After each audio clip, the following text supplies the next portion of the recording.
Halo teman-teman, bantu channel ini untuk berkembang ya. Klik tombol subscribe dan jangan lupa untuk like and share video ini. Terima kasih dan selamat mendengarkan.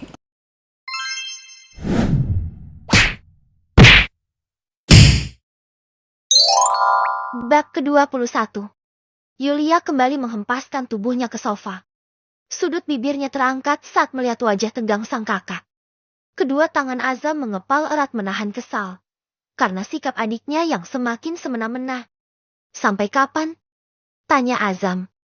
Tenanglah, Bang. Santai saja. Kuberikan kau tugas yang penuh kenikmatan. Kenapa harus terburu-buru? Aku mau 4.000. Yulia. Hahaha, tapi kau menikmati bukan? Kalau kau tak menikmati, mana mungkin Nina Jetiter Namila 61 lah padamu. Aku ingin semua selesai sebelum Sera melahirkan. Aku tak mau terlalu jauh lagi. Yulia, Nina sudah mencintaiku. Apalagi yang kamu mau, Sentak Azam. Tak usah teriak-teriak. Aku masih bisa mendengar ucapanmu. Bahkan suara hatimu. Jangan. Kamu menyukai wanita itu. Ini bukan soal suka atau tidak. Ini soal rumah tanggaku. Sera juga jabang bayiku. Nina sudah mulai berani dan mau meninggalkan anak-anaknya. Itu artinya tugasku sudah selesai. Belumlah, sebelum Iqbal menceraikannya, kau tetap harus menjadi duri dalam rumah tangga mereka. Azam mengerang frustasi, hingga ia menjambak rambutnya sendiri. Ia tak habis pikir dengan adiknya. Semakin hari sikapnya semakin keterlaluan. Itu bukan tugasku. Yulia. Apa aku yang harus meminta agar Iqbal menceraikan Nina? Begitu? Dasar 61L4. Iya. Aku memang 61L4. Dan hanya Iqbal yang mampu mengembalikan kewarasanku. Apa perlu aku ingatkan kesepakatan di awal? Aku hanya bertugas memikat Nina. Sedangkan Iqbal itu menjadi bagianmu. Iqbal bukan laki-laki sepertimu. Dia laki-laki yang teguh pendiriannya. Bahkan, saat dirinya sudah tak berdaya saja, ia tak mau menerima tawaranku. Tawaran? Ya, aku memintanya menikahiku. Bahkan semua hartaku akan menjadi miliknya jika dia mau. Tapi, Yulia menggigit bibir bawahnya. Melihat ekspresi wajah adiknya lantas membuat Azam terbahak. Hahaha, tunggu, kau ditolak. Jangan meledekku. Sentak Yulia geram. Hal itu malah membuat Azam semakin terbahak. Kau ini memang tak berbakat jadi pelakor. Aku punya teman yang lebih dari Iqbal. Jika kau mau, kupilihkan salah satunya. Aku tak tertarik. Lanjutkanlah. Mungkin sedikit lagi. Azam mendesah. Bingung antara mau melanjutkan atau harus menghentikannya. Apalagi, Yulia. Iqbal memang mencintai istrinya setengah mati. Tugasmu hanya membuat Iqbal membencinya. Tak usah terlalu frontal, biarkan umpan yang masuk ke dalam pancingan. Gunakan Nina sebaik mungkin. Pulanglah, nanti aku transfer uang ke rekeningmu. Yulia bangkit dari sofa. Ia berjalan ke arah daun pintu kemudian meninggalkan ruangan itu. Tersisalah Azam sendiri. Seandainya saja waktu itu ia tak meminta pertolongan Yulia, ia tak mungkin terjebak dalam permainan adiknya. Flashback Puff Azam. Aku dan Yulia adalah kakak beradik, meskipun kami lahir dari rahim yang sama. Kehidupanku dengan Yulia berbanding terbalik. Semuanya, baik rupa maupun perangai. Jika Yulia adalah sosok rajin dan pekerja keras, aku adalah kebalikannya. Jika Yulia memiliki tampang pas-pasan, sejak kecil aku dikaruniai tampang yang rupawan. Sedari kecil aku selalu bermalas-malasan, dan hal itu terbawa hingga aku dewasa. Sebagai seorang anak lelaki satu-satunya, harusnya aku bisa diandalkan, nyatanya tidak. Kehidupanku kebanyakan membuat onar dan masalah. Cap playboy tersemat di diriku. Siapa yang tak mengenal seorang Azam? Lelaki sejuta pesona yang selalu mengandalkan ketampanannya untuk memikat wanita. Banyak wanita yang mengenami L4-iku. Dan mau melakukan apapun juga asalkan bisa mendapatkan cinta seorang Azam. Saat kedua orang tuaku meninggal, aku dan Yulia harus bisa melanjutkan kehidupan. Yulia berjuang sendirian mengurus usaha orang tua.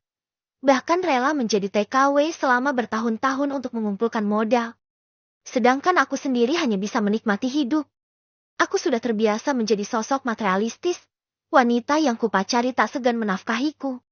Saat usiaku menginjak kepala 3, aku putuskan untuk mengakhiri masa lajang dan menikahi Sarah. Ya, di antara sekian banyak wanita, dialah yang paling sabar dan pengertian, mau menerima semua kekuranganku termasuk dalam segi materi. Kebetulan Sarah memiliki usaha keluarga, ia yang dipercaya mengelola. Untuk urusan hidup, tentunya aku tak perlu ambil pusing, karena penghasilan Sarah jauh dari kata cukup. Hingga suatu hari, ayah mertuaku melimpahkan tanggung jawab itu kepadaku. Sebenarnya aku tak keberatan. Namun sayangnya aku melakukan kesalahan besar dan fatal. Di mana omset penghasilan cafe selama 1 bulan, aku gunakan untuk berjudi. Niat hati ingin mendapat keuntungan berkali-kali lipat. Yang ada membuat usaha Sarah hampir mengalami bangkrut. Sekali ini saja, Yulia. Abang mohon. Pintaku memelas. Yulia hanya memutar bola mata jengah saat mendapatiku sudah bertandang ke rumahnya saat pagi buta. Kau ini tak ada kapoknya. Bang, aku tak ada uang. Tepatnya tak mau lagi memberi uang. Tolong, Yulia. Rumah tanggaku di ujung tanduk, kalau sampai Sarah tahu, habislah aku. Biar Mbak Sarah tahu, kalau suaminya ini tak berguna. Hidup sudah enak. Masih saja banyak tingkah. Kau ini memang tak tahu diri. Tak ada orang yang kaya dengan berjudi. Kau ini memang tampan, tapi sayang gak ada otak. Aku mengumpulkan uang sebanyak itu, harus kerja siang malam. Dan kau, kerja pun tidak, tapi menghabiskannya dalam semalam. Entahlah, kau ini manusia atau bukan. Yulia, tolong. Aku mau melakukan apapun asalkan kau meminjamkanku uang. Yulia, bukan hanya rumah tanggaku saja. Nasib karyawan di cafe itu ada di tanganku. Bagaimana kalau sampai aku tak bisa membayarnya? Kasihan mereka. Rata-rata mereka adalah tulang punggung keluarga. Terpaksa aku bersimpu kepada Yulia. Tak ada lagi tempat mencari pertolongan selain dirinya. Dalam 1 hari, aku tak mungkin mendapat uang 100 juta untuk menutupi uang milik ayah mertua yang sudah kupakai berjudi. Yulia, aku mohon. Jangankan rumah tanggaku. Aku juga bisa masuk penjara. Aku ada penawaran, tapi kau harus menuruti semua perintahku. Oke, aku siap. Ucapku tegas. Apapun itu pasti akan aku lakukan, asalkan bisa keluar dari masalah ini. Aku mencintai seorang laki-laki. Sayangnya dia sudah beristri. Tugasmu hanya membuat istrinya itu berpaling. Apa? Kau Nami L4. Kau memintaku menggoda istri orang? Yulia terbahak sangat kencang, hingga sudut matanya mengeluarkan air mata. Aku tak tahu apa yang terjadi selama ia menjadi TKW. Saat pulang, banyak sekali perubahan dari dirinya, termasuk penampilan juga sikap. Terserah, Bang. Untuk kesepakatan ini, aku tak menganggapmu sebagai saudara. Karena apa? Aku sudah hafal bagaimana tabiatmu. Kau hanya ingin uangku. Lantas, tak ada feedback untukku. Kau tahu, jika selama ini uang yang kau pakai aku bungakan, mungkin aku saat ini sudah menjadi miliarder. Oke, apa yang harus aku lakukan? Yulia menyodorkan seorang foto wanita. Namanya Nina. Dia seorang ibu rumah tangga biasa. Aku sudah menyusun rencana sebaik mungkin. Kebetulan tempat tinggalnya tak jauh dari cafe milik Sarah. Jadi, kau bisa pindah dari pondok mertua. Bukankah? Kesepakatan ini banyak menguntungkanmu. Aku tak mau jika Sarah harus terlibat, apalagi sampai membuatnya salah paham. Tenang saja, Bang. Aku tak sebodoh itu. Mana mungkin aku membuat hubungan kau dan istrimu hancur. Sarah tak akan mengetahui, karena saat siang pasti sibuk dengan kafenya. Dan kau punya banyak waktu untuk mengejar Nina. Bagaimana? Bagaimana cara aku mendekatinya? Sedangkan dia itu sudah bersuami. Itu biar menjadi urusanku. Kau hanya tinggal menikmati umpan yang kuberikan. Desis Yulia dengan senyum menyeringai. Setelah menyimpan semua belanjaan Nina ke bagasi mobil, ku berjalan pelan ke arah rumah. Setelah berdebat dengan Yulia, kuputuskan pulang tepat dini hari. Aku merogoh kunci cadangan di saku celana. Namun tiba-tiba pintu terbuka lebar. Sayang, kamu gak tidur? Aku terkejut bukan kepalang saat mendapati istriku di ambang pintu, Senyumannya yang selalu menenangkan baju pisau belati yang menghunus tepat di jantungku. Kamu kan tahu sendiri, aku gak bisa tidur kalau gak meluk kamu. Ucapnya seraya mengerucutkan bibir. Ia langsung merentangkan kedua tangan dan aku pun langsung menariknya ke dalam pelukan. Perutnya yang sudah membuncit membuat pelukan ini sedikit tertahan. Ya, saat ini Sarah tengah berbadan 3 tahun bersama, baru kali ini Tuhan mempercayakan keturunan kepada kami berdua. Setelah mengunci pintu, kuboyong tubuhnya untuk memasuki kamar. Sebelum Sarah membaringkan tubuhnya, aku menyusun bantal juga guling agar ia merasa nyaman. Kamu mau kemana? Mas, aku mau mandi dulu.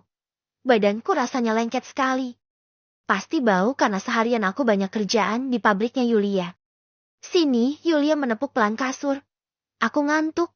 Sebentar saja aku sangat ngantuk tapi ingin meluk kamu dulu. Aku tersenyum kemudian melepas hadi yang kupakai. Aku tak bisa menolak permintaannya.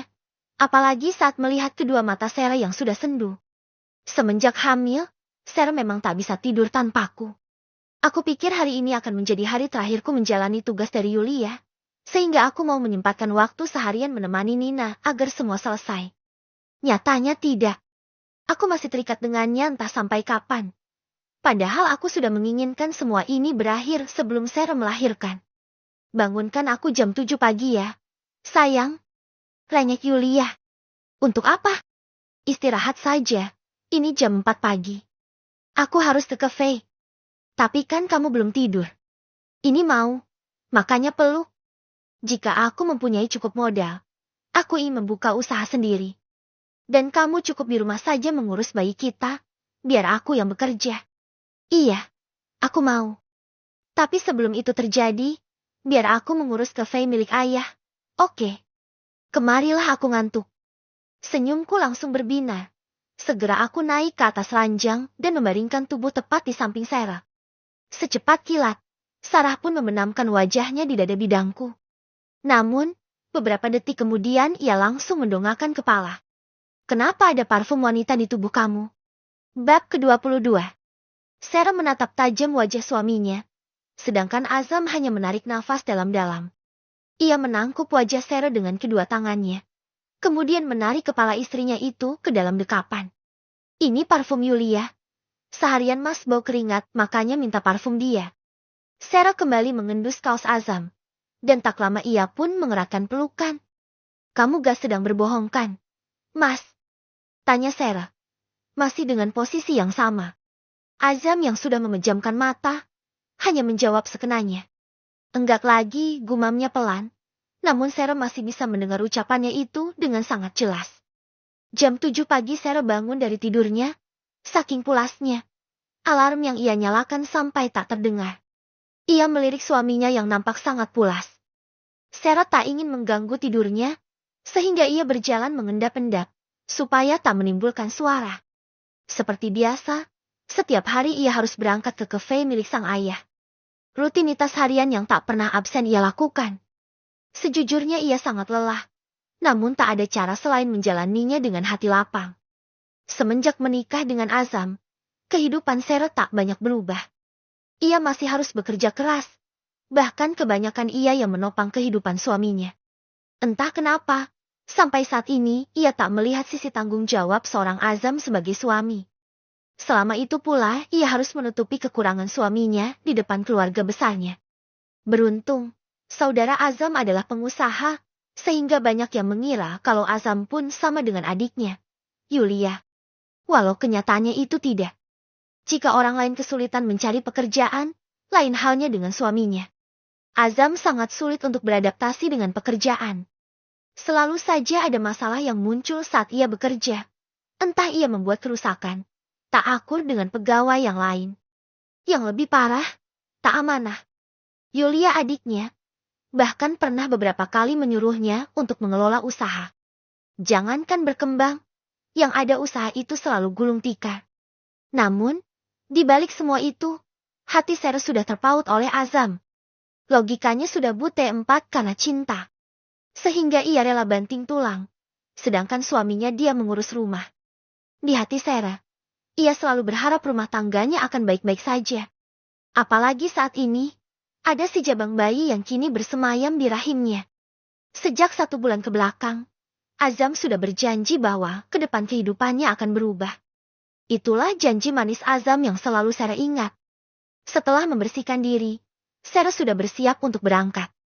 Setiap pagi, ia tak pernah menyentuh pekerjaan rumah. Namun, Hadi Azam menjadi perhatiannya. Ia memungut jaket Azam yang tergeletak di atas lantai. Bersamaan dengan itu selari kertas kecil dalam jumlah banyak terjatuh. Mas Azam belanja sebanyak ini, gumamnya. Karena hari sudah beranjak siang, Sarah memilih memasukkan struk belanja tersebut ke dalam tasnya.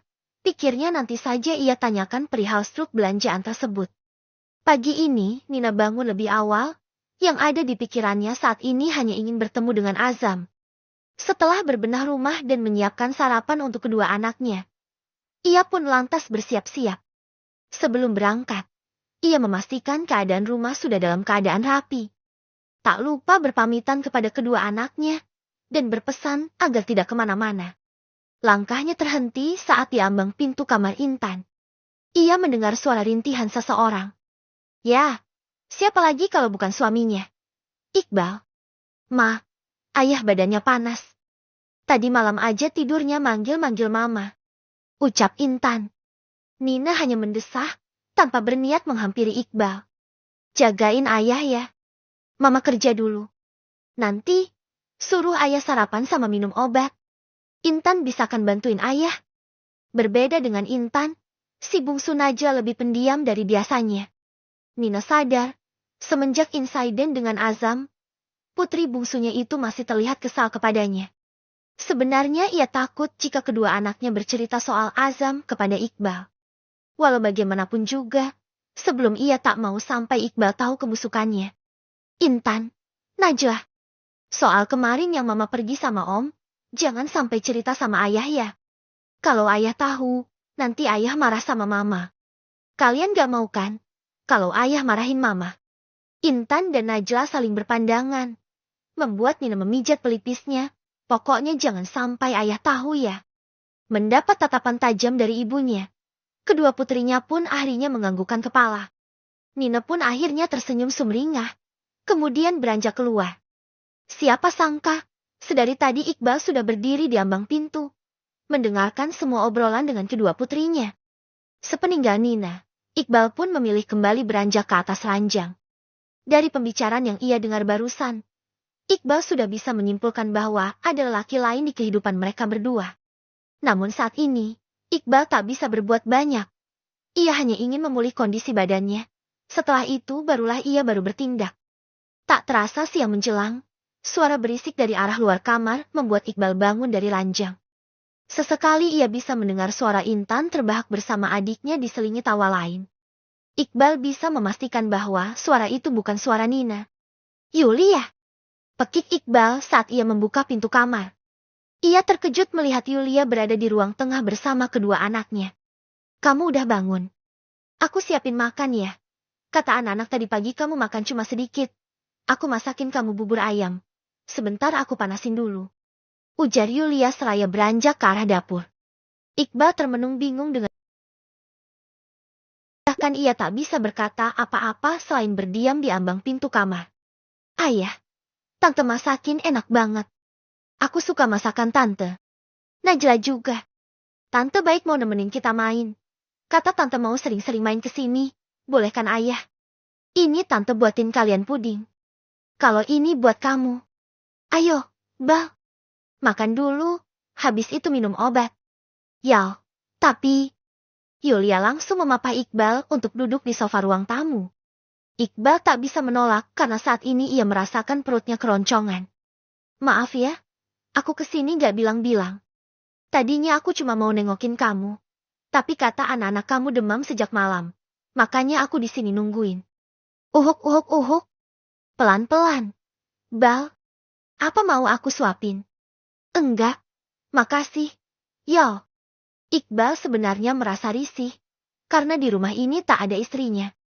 Ia tak mau menjadi bahan gunjingan tetangga karena ada tamu wanita di rumahnya. Yal, besok-besok tolong ya jangan kesini lagi kecuali ada Nina di rumah.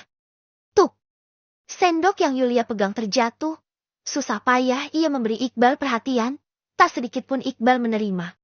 Puding yang hendak ia lahap, Yulia taruh kembali ke atas meja. Yal, maaf. Sedikit saja, Bal. Aku tak bisa. Yal, semakin kamu berbuat baik, hatiku tetap menolak. Aku sudah beristri. Ya, aku tahu. Tapi, lihat istrimu. Dia sudah gak peduli sama kamu. Bahkan sama anak-anak. Apa wanita seperti itu yang terus kamu pertahankan? Kening Iqbal langsung berkerut menanggapi ucapan Yulia. Selama ini ia tak pernah menceritakan keburukan istrinya kepada siapapun termasuk Yulia. Dari mana Yulia tahu bahwa Nina bersikap demikian? Apa hanya karena saat ia dirawat? Yulia langsung berasumsi demikian. Istriku gak seperti itu. Dia sedang bekerja menggantikan tanggung jawabku. Yulia berdecih. Bahkan sudut bibirnya terangkat seakan mengejek ucapan Iqbal. Namun Iqbal berusaha bersikap tenang. Jadi kamu benar-benar menutup hati untukku. Sekalipun aku mau. Mungkin bukan karena aku mencintai kamu. Yal. Pastinya hanya karena balas budi. Kebaikanmu selama ini terlalu banyak. Aku pun sadar diri akan semua itu. Oke, tak apa. Aku terima. Bal. Asalkan kamu mau memberikanku kesempatan di sisa hidupku. Terakhir kali saja karena aku tak tahu maut kapan menjemputku. Ya, aku memang sudah memikirkannya. Kamu yakin benar-benar ingin menikah denganku? Kau sudah tahu jawabannya. Tak perlu aku mengulangnya lagi. Meskipun tanpa cinta, cinta akan datang karena terbiasa. Aku percaya itu. Baiklah. Tapi, ada syaratnya. Aku ingin mendapat restu dari Nina. Bab ke-23. Hasrat TETANGGA ke-23. Hari itu seperti biasa aku mendatangi rumah Azam. Beda dari biasanya ku dapati rumahnya dalam keadaan berantakan. Tak biasanya seperti ini, lantas kemana Azam? Aku tak mendapatinya di ruang tamu, bahkan ruang televisi. Akhirnya aku berjalan ke arah pintu kamarnya, sedikit ragu namun aku ingin memastikan apa ia ada di dalam atau tidak. Saat hendak mengetuk pintu, tiba-tiba saja pintu kamar terbuka, yang membuat aku terhenyak seketika. Kamu? Ngapain? Tanyanya, sontak aku mengerutkan kening. Tak lama Azam menggusar rambutnya sembari berdecak. Sepertinya Azam baru bangun dari tidur. Terlihat jelas dari tatapannya yang sayu. Azam beranjak ke ruang televisi, kemudian kembali membaringkan tubuhnya di atas sofa. Aku berjalan mendekatinya dan mendudukkan diri di sofa di mana ia berada. Namun respon Azam nampak terkejut saat mendapatiku di dekatnya. Kamu kenapa sih? Mas, kayak gak suka aku deketin. Tadi juga pas aku datang, kamu kayak kaget gitu. Ada apa? Tanyaku seraya mengulurkan tangan ke wajahnya. Niat hati ingin membenarkan anak rambut Azam. Namun lagi-lagi ia menghindar. Ada yang mau aku tanyakan. Soal hubungan kamu dengan suami. Kenapa? Bagaimana hubungan kalian sekarang? Setelah kita berdua seperti ini. Aku membenarkan posisi duduk, lalu menghadap ke arahnya. Azam pun sama. Ia bangkit lalu duduk hingga kami saling berhadapan.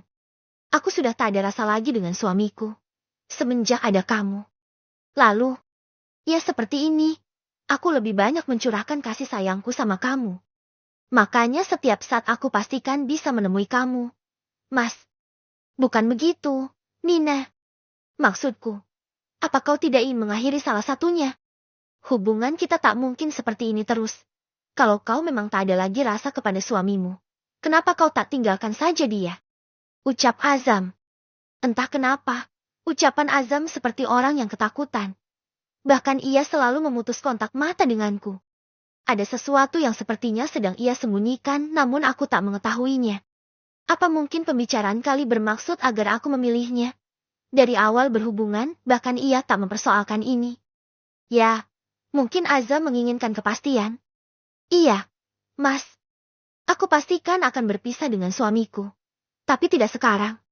Sejujurnya aku memang sudah memikirkannya sejak lama. Toh, suamiku itu tak bisa menjadi tulang punggung keluarga. Tak ada yang bisa aku andalkan darinya. Bagus, lebih cepat lebih baik. Ujarnya yang membuat senyumku semakin mereka. Ya, aku yakin ia akan mengakhiri semua ini dan memilih kamu Azam.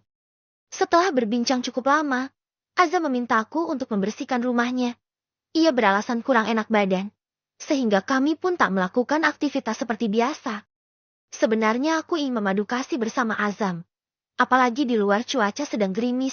Rasanya mungkin sangat nikmat jika saat ini kami berdua berbagi peluh. Akan tetapi, melihat sikap Azam yang berubah, itu tandanya memang benar ia sedang tak enak badan. Untuk itu seharian di rumah Azam aku hanya bebenah rumah, tak lupa memasakkan sesuatu untuknya. Sebelum jam 3 sore aku sudah pulang dari rumah Azam. Saat di perjalanan aku menyempatkan untuk mampir ke warung Bunilam. Saat itu kebetulan warung Bunilam lumayan sepi. Hanya ada seorang wanita hamil yang tengah berbelanja sembari asik mengobrol dengan Bunilam. Mbak Sera kok masih kerja sih? Padahal kandungannya udah besar loh. Memangnya nggak mau istirahat? Tanya Bunilam kepada wanita hamil yang bernama Sera itu. Aku hanya sibuk memilih belanjaan. Namun pendengaranku bisa menangkap jelas obrolan Bunilam dengan wanita itu. Sebenarnya sih mau. Tapi nunggu suami dapat modal dulu. Bunilam kan tahu kalau suami saya pengangguran. Saya salut loh sama Mbak Sera. Mau tuker posisi sama suaminya padahal lagi hamil tua. Namanya juga hidup. Bu, mungkin saat ini saya yang harus kerja keras. Besok-besok gantian sama suami saya. Untung suaminya ganteng, Mbak Sera. Kalau enggak. Kedua wanita itu tergelak kencang. Entah apa yang mereka bisikan. Setelah belanjaku selesai, segera aku hampiri Bunilam. Sudah. Nah, iya. Bu, ini aja. Aku menyodorkan satu kantung belanjaan kepada Bunilam untuk dihitung ulang. Sejenak aku dan wanita hamil itu saling bersisihan. Entah kenapa aroma parfumnya sangat tak asing di hidungku. Pun dengannya ia seperti memerhatikan penampilanku dari atas hingga bawah. Namun kemudian ia tersenyum ramah kepadaku. Belanja, Mbak? Tanyaku sopan. Iya, kayaknya kita pernah ketemu deh. Aku mengingat-ingat kemudian. Di minimarket. Ucapku bersamaan.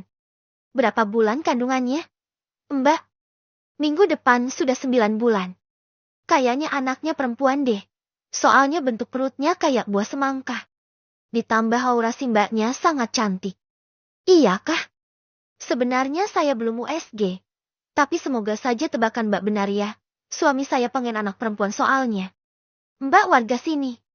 Tapi saya baru lihat. Iya, saya tinggal di. Semuanya jadi 73.000. Nina. Tiba-tiba Bunila menyodorkan belanjaanku. Pun dengan wanita itu. Suara gerimis membuatku terhenyak. Sehingga aku pun buru-buru untuk segera pulang dan menyudahi obrolan. Aku berjalan sedikit tergesa-gesa. Karena gerimis yang semula hanya sedikit, lama-kelamaan berubah menjadi hujan yang cukup deras. Kebetulan aku tak membawa payung, sedangkan jarak rumahku masih lumayan cukup jauh. Aku pun memutuskan untuk berteduh di salah satu counter handphone menunggu sampai hujan reda dan aku bisa melanjutkan perjalanan.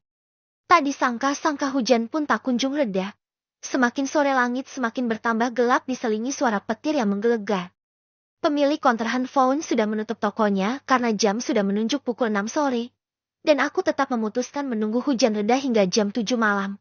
Aku baru beranjak dari counter tersebut. Itu pun hujan belum juga reda meskipun tak terlalu lebat. Tepat di pelataran rumah, aku mendengar suara gelak tawa Intan dan Najlah. Ku percepat langkah agar segera sampai. Di tanganku ada banyak makanan ringan yang kubeli di warung Bunilam. Tiba di ambang pintu. Aku menemukan pemandangan yang mengejutkan. Mas. Seketika semuanya menoleh ke arah pintu secara bersamaan. Di ruang tamu, Intan dan Najla tengah menggambar sesuatu di meja ruang tamu. Sedangkan Mas Iqbal ada di belakang Intan. Lalu, seorang wanita duduk bersisihan tak jauh di mana Mas Iqbal duduk. Tepatnya di belakang Najla. Kakakmu sudah pulang. Deh. Mama, sini. Masa tante gak bisa gambar bebek? Kalah sama Najla. Tante? Siapa dia? Kenapa wanita itu begitu akrab dengan Intan dan Najla? Mas Iqbal bangkit dari duduknya.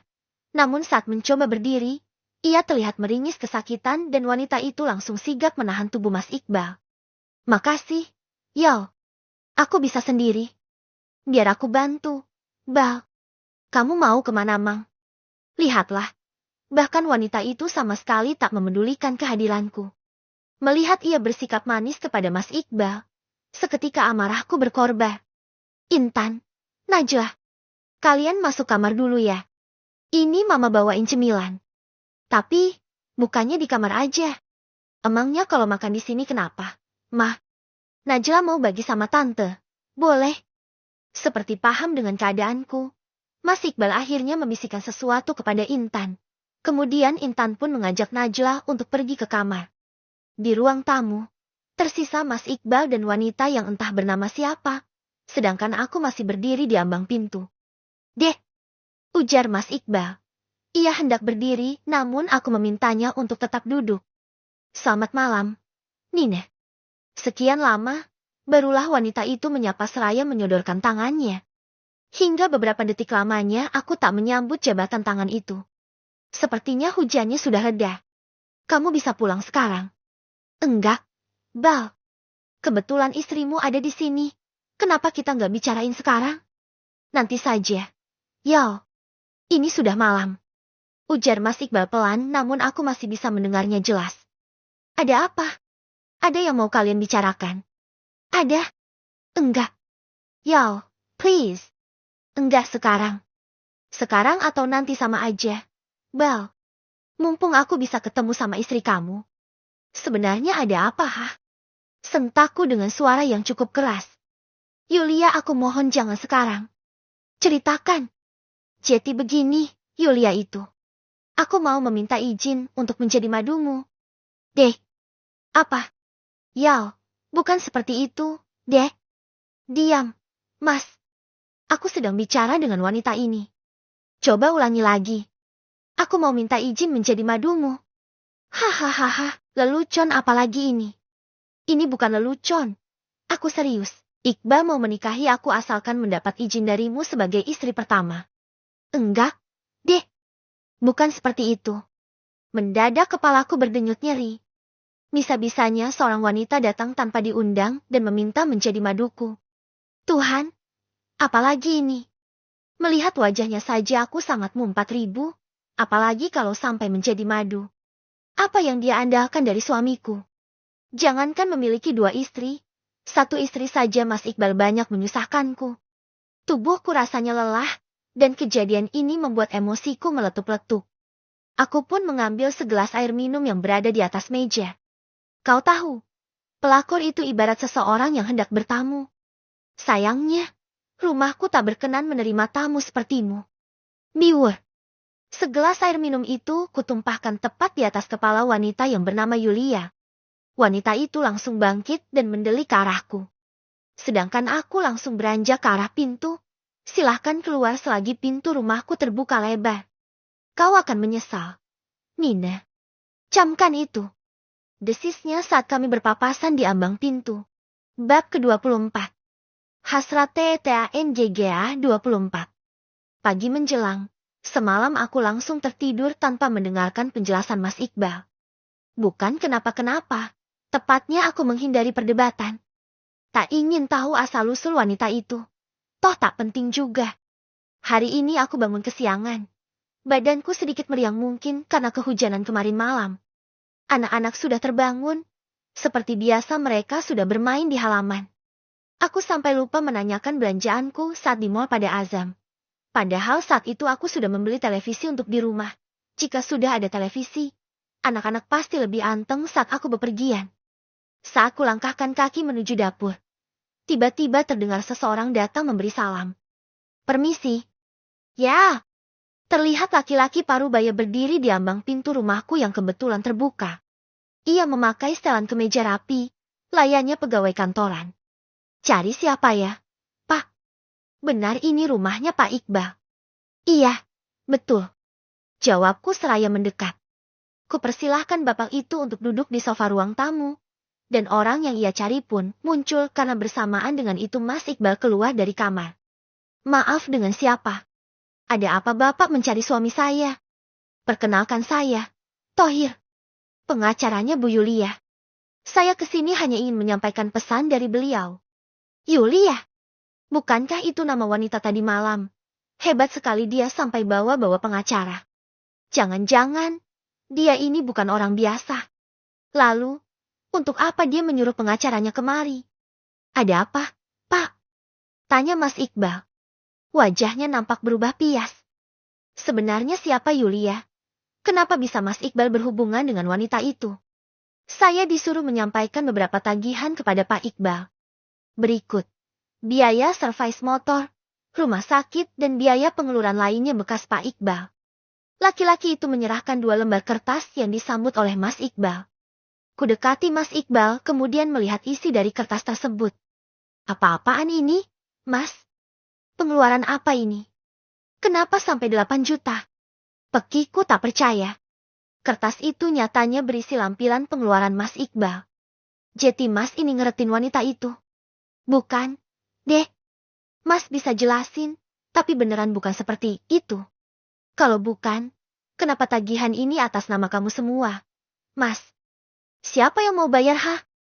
Seketika darahku mendidih. Rasa kesalku kepada Mas Iqbal yang semula sudah kuredam kini meletup kembali bak letusan lahar. Aku meradang, ingin sekali menjambaku Mas Iqbal. Kenapa bisa-bisanya suamiku sering membuat masalah?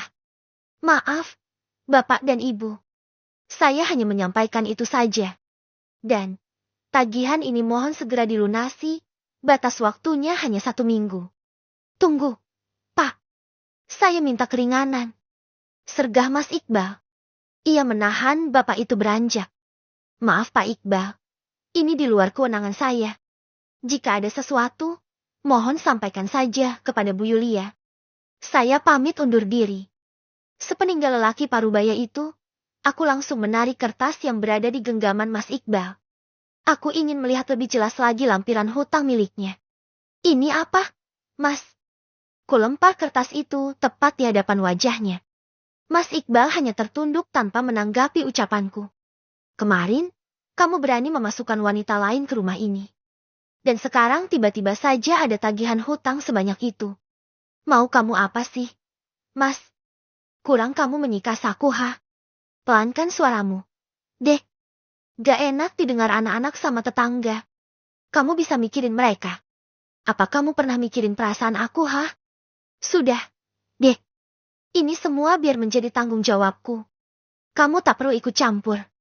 Percayakan semuanya sama Mas. Yai Allah, urusi semua masalah ini.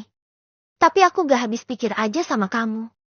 Kalau kamu mengurus masalah itu, lalu bagaimana dengan aku atau anak-anak? Kamu makan saja masih aku yang urus. Awas aja kalau sampai bawa-bawa rentiner lagi. Lama-lama aku juga gak tahan hidup sama kamu. Mas. Akhirnya semua kesal yang aku pendam aku luapkan juga. Aku bangkit dari sofa namun Mas Iqbal mencekal lenganku. Apa kamu sudah tak bahagia? Pikir saja sendiri. Tak perlu kamu bertanya. Mas, apa kamu sudah tak bahagia? Tanyanya lagi, namun kali ini suara Mas Iqbal terdengar bergetar. Beri aku kesempatan sekali lagi untuk membenahi keonaran ini. Jika sampai akhir bulan masih tak ada perubahan, aku juga tak mau terus membuatmu bertahan. Lakukanlah, Mas.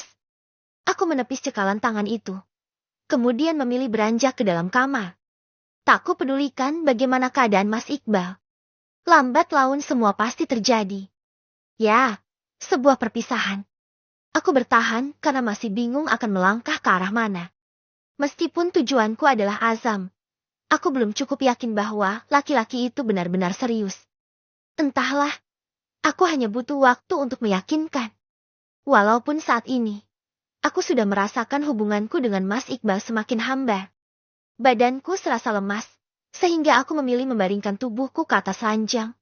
Kemungkinan aku mengulur waktu untuk ke rumah Azam, sampai keadaan tubuhku kembali normal. Sayup terdengar suara Mas Iqbal berbicara. Namun karena saking ngantuknya, mungkin karena efek obat yang kuminum tadi sehingga aku mengabaikan Mas Iqbal. Ma, bangun. Ma, ada tante. Kurasakan tepukan di wajahku. Sesekali tangan kecil Intan mengguncang tubuh ini. Aku enggan beranjak dari tempat tidur. Namun semakin lama suara Intan semakin mengganggu. Ada apa sih, Kak? Mama lagi gak enak badan. Itu mah, ada tamu. Bilang aja mama lagi gak enak badan. Lagian siapa sih? Itu loh, ada tante. Katanya penting makanya suruh bangunin mama. Tante? Gegas aku bangkit dari tidur. Kemudian melirik jam dinding. Jam menunjukkan pukul 3 sore. Ternyata aku sudah terlalu lama tertidur. Kutatap Intan yang duduk di sampingku. Sekali lagi ia memberi isyarat bahwa ada seseorang yang menungguku di ruang tamu. Setelah membenahi penampilan, aku pun beranjak keluar kamar. Saat membuka pintu aku terpaku kepada sosok wanita yang tengah duduk di sofa. Wangi parfum yang ia kenakan menguar indera penciuman. Ia menundukkan kepala sehingga aku tak bisa melihat wajahnya. Maaf, siapa ya? Tanyaku. Wanita itu lantas mendongak. Barulah aku bisa melihat jelas wajahnya. Kakakmu. Hai, maaf mengganggu. Ujarnya seraya bangkit dari sofa. Ia berdiri seraya mengulurkan tangan. Aku nampak ragu, namun kali ini kusambut jabatan tangannya. Wanita itu mengenakan dress berwarna hitam selutut. Terlihat anggun apalagi rambutnya yang bergelombang ia biarman tergerai indah. Aku menilik penampilannya seksama. Barulah aku sadar siapa wanita yang berada di hadapanku. Yulia. Iya, ini saya. Penampilan Yulia sangat berbeda jauh dibandingkan malam itu. Terlihat sangat berkelas. Bahkan aku tak henti memindai penampilannya. Apa aku boleh duduk? Ya, silahkan. Saking gugupnya aku lupa mempersilahkannya duduk. Hatiku mendadak menciut mengingat apa yang sudah kulakukan malam itu. Yang jelas, Yulia bukan wanita biasa. Sangat jelas dari penampilannya saat ini, juga kedatangan pengacaranya tadi pagi. Itu sangat menegaskan status sosial yang dimiliki wanita ini, bukan orang biasa. Kamu pasti bertanya-tanya kenapa aku kesini. Tapi, kamu sudah tahu hutang suamimu? Aku mengangguk sedangkan senyum Yulia mereka, tatapan matanya seakan mengulitiku saat ini. Maaf atas kejadian malam tadi. Aku cuma. Tak masalah, it's okay. Wajar saja sebagai seorang istri, pastinya kamu tak mau suamimu menikah lagi bukan? Ya, apalagi keadaan Mas Iqbal. Kamu pasti tidak akan kuat. Jika alasannya ekonomi, aku tak memerlukan itu. Kekayaanku sudah terlalu banyak. Bahkan aku sanggup menghidupimu dengan anak-anakmu. Yang kubutuhkan hanya kasih sayang suamimu. Jeti, kapan? Maksudnya? Keningku berkerut. Sungguh aku tak mengerti dengan maksud dari ucapan Yulia. Aku tak suka berbelit-belit. Selagi aku masih berbaik hati, aku hanya ingin memastikan kapan kamu meninggalkan Iqbal. Apa maksudmu? Yulia tertawa tanpa suara. Ia kemudian melipat kedua tangannya depan dada sembari menyandarkan punggungnya ke sofa. Aura tak biasa sangat kentara dari posisi duduknya saat ini, sangat berkelas. Kau tinggal pilih, pergi dari kehidupan Iqbal. Atau aku yang memaksamu. Mau cara kasar apa halus? Iqbal itu suamiku. Tak ada yang akan pergi. Soal hutang itu, dia berjanji akan membereskannya. Lalu, bagaimana dengan Azam? Peredaran darahku seakan berhenti mendadak. Degup jantungku pun berdetak tak biasanya. Dada dari Ma. Hahaha, lihatlah wajahmu. Nina, aku belum bertindak apa-apa loh. Kenapa wajahmu sudah tegang? Siapa kamu sebenarnya, Aku. Namaku Yulia. Jika berkenan, aku ingin menjadi ibu tiri dari anak-anakmu. Bukan itu. Dari mana kamu tahu tentang Azam, Itu tak penting. Sekarang aku tunggu keputusanmu. Kapan kamu meninggalkan Iqbal? Sebelum aku mendapatkan Azam, aku tak mungkin melepaskan suamiku. Oh ya, apa kau perlu bantuanku? Bagaimana kalau kita kerja sama? Aku bantu mendapatkan Azam, dan kau melakukan sebaliknya. Dadaku semakin bergemuruh hebat. Sebenarnya siapa wanita ini? Kenapa dia bisa mengetahui hubunganku dengan Azam? Aku harus mencari tahu sendiri. Yang jelas wanita ini sepertinya sangat berbahaya. Aku tak mau kehilangan Mas Iqbal sebelum mendapatkan Azam. Bagaimana? Kau mau? Aku tak perlu bantuanmu untuk mendapatkan Azam. Soal hutang Mas Iqbal akan aku bayar secepatnya. Sombong sekali kau ini. Kamu yakin bisa melunasi hutang suamimu? Ya, tentu. Mana nomor rekeningmu? Hahaha, lucu sekali kau ini. Silahkan kalau kau yakin bisa melakukan itu sendiri. Yang jelas, aku mau secepatnya kau meninggalkan Iqbal. Soal hutang, kau tak akan sanggup membayar. Mungkin yang ada malah semakin bertambah. Satu lagi, pakai ini. Tunjuknya pada kepalanya sendiri.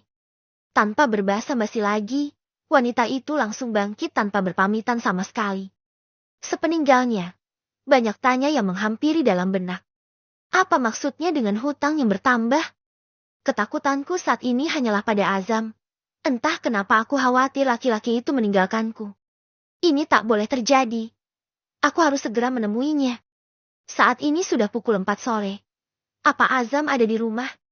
Biasanya jam segini aku sudah pulang dari rumahnya. Namun, kedatangan wanita itu membuatku ingin segera bertemu dengan Azam. Aku membutuhkan penjelasan darinya. Aku yakin Azam mengetahui sesuatu tentang Yulia, atau sebaliknya. Intan, Najwa, kalian diam di rumah ya. Mama mau ke tempat kerja dulu. Tapi, Ma, kata ayah, Mama suruh istirahat, gak boleh kerja. Malah, Intan disuruh ayah jagain Mama. Mama gak bakal lama, sebelum maghrib Mama pasti pulang. Lagian kayaknya mau hujan. Kalian jangan kemana-mana ya. Kunci pintu dari dalam. Kalau bukan ayah atau Mama yang datang, jangan bukain pintu. Ingat itu. Intan dan Najwa mengangguk. Aku pun langsung bersiap-siap. Tak ada waktu lagi untuk menunda. Masalah ini harus segera terselesaikan.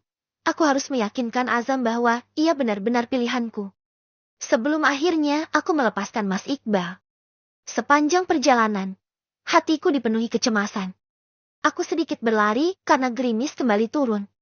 Sesekali aku mengamati sekeliling, takut seseorang membuntutiku. Akhirnya aku tiba di rumah Azam. Mobilnya pun terparkir di halaman, menandakan ia tak kemana-mana. Aku pun segera mendekati pintu, kutekan handlenya ternyata pintu dalam keadaan terkunci.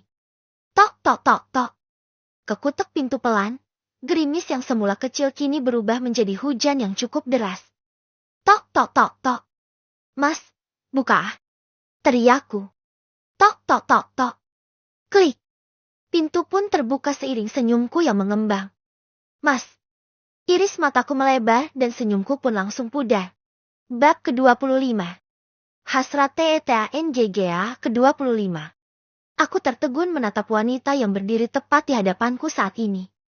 Sesekali aku menelan ludah, guna menghalau rasa ketegangan yang kurasakan saat ini.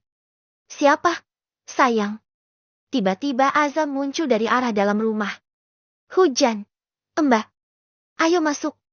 Wanita itu menarik lenganku. Aku yang masih kebingungan, tak bisa menolak ajakannya. Udara di luar memang begitu dingin, sampai membuat tubuhku menggigil. Ambilin handuk dong, sayang. Kasian mbaknya kehujanan. Azam menurut, ia beranjak ke arah belakang dan kembali seraya membawa handuk di bahunya. Kemudian handuk itu ia berikan kepada wanita itu. Kayaknya kita pernah ketemu deh. Ujarnya wanita itu kemudian. Ya, masih segar di ingatanku wanita ini yang pernah kutemui di warung Bunilam tempo hari. Tak lama wanita itu menyerahkan handuk itu kepadaku. Sebentar ya, aku buat minum dulu. Gak usah, sayang. Biar aku aja. Pinta Azam yang ditanggapi anggukan wanita itu. Dadaku semakin sesak melihat interaksi keduanya. Pantas saja Azam selalu memintaku keluar dari rumahnya saat jam 3 sore. Mungkin ini alasannya. Jadi mbak ini yang kemarin aku ceritain, ujar Azam. Sontak keningku berkerut menanggapi ucapannya. Hoalah, makasih ya, Mbak. Sudah membantu suami saya beres-beres rumah. Mbak kesini mau ambil upah ya? Sebentar ya, saya ambil dulu dompetnya di kamar. Wanita yang perutnya sudah membuncit itu bangkit dari sofa. Kemudian ia beranjak ke arah kamar. Kesempatan ini tak kusia-siakan, namun Azam yang mendekatiku lebih. Ini jam berapa, ha? Kenapa kau kemari? Sentak Azam dengan suara setengah berbisik. Siapa dia? Mas, itu bukan urusanmu. Jelas menjadi urusanku sekarang. Siapa? Cepat pulang, akan aku jelaskan besok. Sorot mata tajam yang diberikan Azam bak pisau tajam yang menghunus jantungku. Sakit dan nyeri, sudah bisa aku simpulkan dari cara mereka berinteraksi dan sapaan sayang dari keduanya. Aku tak terlalu bodoh untuk memahami keadaan ini. Nina, aku mohon, segera pulang, dan jangan kemari lagi jika aku tak memintanya. Kali ini Azam menatapku dengan sendu. Tatapan sayu yang mengibah. namun hatiku sudah terlanjur nyeri akan keadaan ini. Siapa Yulia? Kenapa dia bisa mengetahui tentang hubungan kita? Mas, besok, aku janji akan menjelaskan semuanya. Tapi, untuk saat ini aku mohon pulanglah. Kau tak mau kan kita berdua sama-sama hancur? Azam meraih telapak tanganku seraya mengusapnya pelan. Perlakuannya yang seperti ini mampu meredam semua emosiku. Aku mohon. Bisiknya lagi. Kubalas usapannya kemudian mengangguk. Tak lama wanita itu pun muncul sembari menenteng tas tangan. Beruntung Azam sudah berpindah ke tempat duduknya yang semula. Sedetik kemudian aku bisa menahan diri dan melanjutkan skenario yang dibuat Azam. Entahlah, yang jelas, aku hanya menuruti alur yang Azam ciptakan. Sebenarnya, Mbak ini memang buruh lepas atau memang tak sengaja bertemu dengan suami saya. Buruh lepas. Ucapku. Gak sengaja bertemu. Ucap Azam. Aku dan Azam menjawab bersamaan. Namun sayang jawaban kami berdua berbeda. Dan hal itu membuat kening wanita itu bertaut. Maksudnya, saya memang buruh lepas. Setiap hari sengaja keliling buat nyari kerjaan. Kebetulan, kemarin bertemu dengan suami Mbak. Oh iya, Mas. Sana lanjutin masaknya. Aku udah lapar. Biar si Mbaknya ikut makan sama kita. Iya, tapi... Sana. Azam menuruti perintah istrinya. Namun sebelum benar-benar pergi, ia kembali memberi kode agar aku segera keluar. Saya langsung pulang aja ya, Mbak. Loh, gak usah buru-buru. Kita aja belum kenalan. Saya Sera, istrinya Azam. Saya Nina, aku merayu uluran tangan dari Sera. Entah kenapa. Rasanya semakin tak enak berada di rumah ini. Bagaimana? Azam? Hah? Maksud saya, kamu masih mau bekerja di sini kan? Kebetulan, saya memang mencari asisten rumah tangga kalau nanti saya resign kerja. Itu pun kalau suami saya mau nyari kerja. Maaf. Saya jadi curhat. Maklumlah. Sera mencondongkan tubuhnya ke dekatku. Suami saya pengangguran, bisiknya. Dek. Kenapa Sera seakan mengucapkan seperti itu?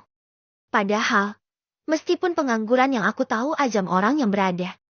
Bahkan, isi saldoatnya yang ia berikan kepadaku. Jumlahnya sangat banyak. Tapi kalau memang demikian, kenapa Sera masih bekerja? Dan perbincangannya dengan Bu Nilam tempo hari, menandakan kalau ia yang menjadi tulang punggung keluarga. Atau jangan-jangan Azam memang tak mau menjalankan kewajibannya kepada wanita ini. Bisa saja. Bukan hanya nafkah lahir namun nafkah batin juga. Selama ini yang kurasakan, Azam benar-benar layaknya laki-laki yang haus akan belayan. Mbak Nina, kok senyum-senyum sendiri? Maaf, Mbak. Saya jadi ingat sama anak di rumah. Janji mau beliin sesuatu kalau dapat upah. Kataku berbohong. Jelas saja aku tersenyum. Karena selama ini aku yang diistimewakan oleh Azam. Kalau memang tak terjadi sesuatu dengan pernikahan mereka berdua, mana mungkin Azam memintaku menjadi teman pemuas hasratnya. Aku masih ingat awal perjumpaan kita berdua, bahwa Azam mampu membeli wanita yang dia mau dengan uangnya, bukan mencari wanita sepertiku. Kalau bukan cinta, lantas apa alasannya? Ya udah, ini upahnya. Nanti kalau saya jadi butuh tenaga kerja, Mbak aja yang kesini. Itu pun kalau Azam yang meminta. Soalnya biasanya pekerjaan rumah dia handle. Iya, Mbak Sera. Saya siap. Kalau begitu, bisa saya minta nomor teleponnya. Biar gampang hubunginnya. Boleh. Berhubung aku lupa dengan nomor ponselku, kuambil ponsel yang ada dalam saku daster, kemudian menyebutkan beberapa digit angka. Sera nampak menyimak, sesekali tersenyum kepadaku. Dan perbincangan itu pun selesai. Karen aku berpamitan pulang. Meskipun aku belum mendapat penjelasan dari Azam, namun setidaknya aku sudah menemukan titik terang dari masalah ini. Pof. Iqbal. Kejadian tadi malam menyisakan kebisuan di rumah ini. Nina memutuskan mengurung diri di kamar sejak Yulia pulang. Semua rasa berbaur menjadi satu. Saat hubunganku dengan Nina merenggang, tadinya aku sudah pasrah dengan kenyataan. Karena sejauh manapun aku berusaha menghindari Yulia, namun tetap saja keadaan selalu memposisikanku agar dekat dirinya. Tapi, Melihat sikap Nina yang marah waktu itu, semangatku bertambah 2 kali lipat. Itu artinya, ia masih mencintaiku sebagai suaminya. Hanya keadaan saja yang membuat hubungan kami renggang. Meski tak dipungkiri, ada sesuatu yang belum aku ketahui nantinya. Apapun itu, aku akan tetap mempertahankan keluargaku. Pagi ini aku berpamitan kepada Nina. Tujuanku kali ini adalah mencari Rudy, teman yang waktu itu menawariku pekerjaan. Aku sengaja bertandang ke rumahnya sepagi ini, supaya bisa bertemu dengannya. Rod, kamu masih kerja? Pekiku saat tiba di rumahnya. Rudy nampak salah tingkah, karena ia memakai kembali seragam kerja di PT yang katanya sudah gulung tikar. Iqbal, Rudy menggusar rambut di kepalanya. Kemudian ia mengajakku masuk ke dalam rumah. Sejenak aku tertegun dengan keadaan ini. Jika Rudy masih bekerja, kenapa aku diberhentikan?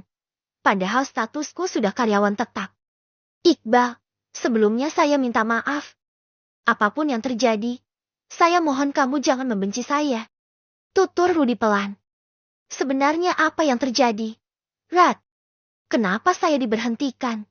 Sedangkan kamu masih bekerja di sana.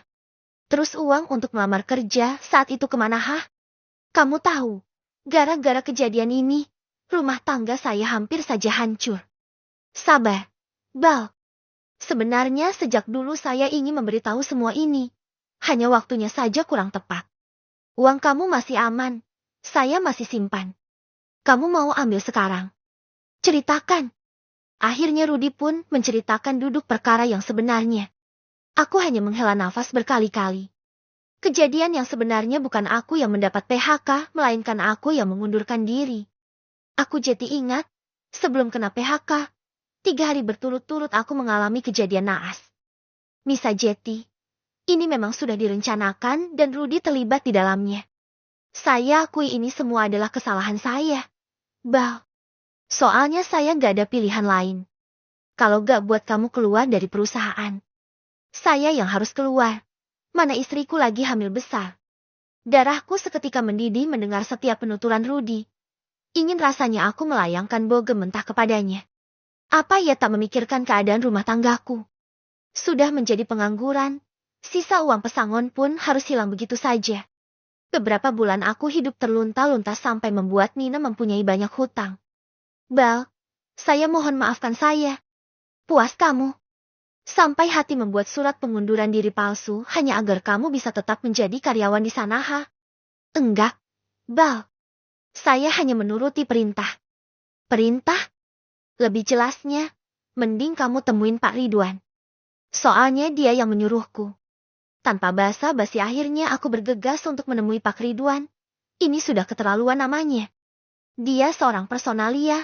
Apa urusannya sampai hati berbuat tindakan sekeji ini? Meskipun uangku dikembalikan oleh Rudy, namun masalah ini belum selesai.